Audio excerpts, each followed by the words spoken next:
ಕಾಪು, ಕಟ್ಪಾಡಿ, ಪಡುಬಿದ್ರಿ, ಶಿರ್ಬಾ, ಕಾರ್ಕಳ, ಬೆಳ್ಮಣ್ ಮುಂತಾದ ಕಡೆ ನಿಲ್ಲಿಸಿದ್ದ lorry, bus, tempo, tractor, crane ಇತ್ಯಾದಿ ವಾಹನಗಳ ಬ್ಯಾಟರಿ ಕಳವುಗೈದಿದ್ದ 5 ಮಂದಿ ಆರೋಪಿಗಳನ್ನು ಪೊಲೀಸರು ಬಂಧಿಸಿದ್ದಾರೆ.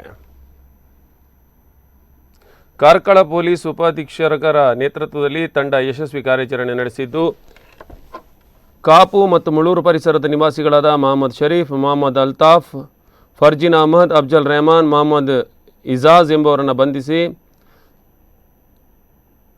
22 battery, 2 Swift car, 1 Alto car ಹಾಗೂ ಸುಮಾರು 10 ಲಕ್ಷ ರೂಪಾಯಿ ಮೌಲ್ಯದ ಸೂತುಗಳನ್ನು ವಶಪಡಿಸಿಕೊಳ್ಳಲಾಗಿದೆ. ಆರೋಪಿಗಳ ವಿರುದ್ಧ ಕಾಪು, ಪಡುಬಿದ್ರಿ, ಶಿರ್ಬಾ, ಕಾರ್ಕಳ ನಗರ ಮತ್ತು ಕಾರ್ಕಳ ಗ್ರಾಮಾಂತರ ಠಾಣೆಗಳಲ್ಲಿ ಬ್ಯಾಟರಿ ಕಳವು ಪ್ರಕರಣ ದಾಖಲಾಗಿತ್ತು. Udupi SP N Vishnuvardhan, additional SP Kumarachandra ಅವರ ನಿರ್ದೇಶನದಂತೆ ಪೊಲೀಸ್ ವೃತ್ತ ನಿರೀಕ್ಷಕ ಪ್ರಕಾಶ್ ನೇತೃತ್ವದಲ್ಲಿ ಈ ಕಾರ್ಯಾಚರಣೆಯನ್ನು ನಡೆಸಲಾಗಿತ್ತು.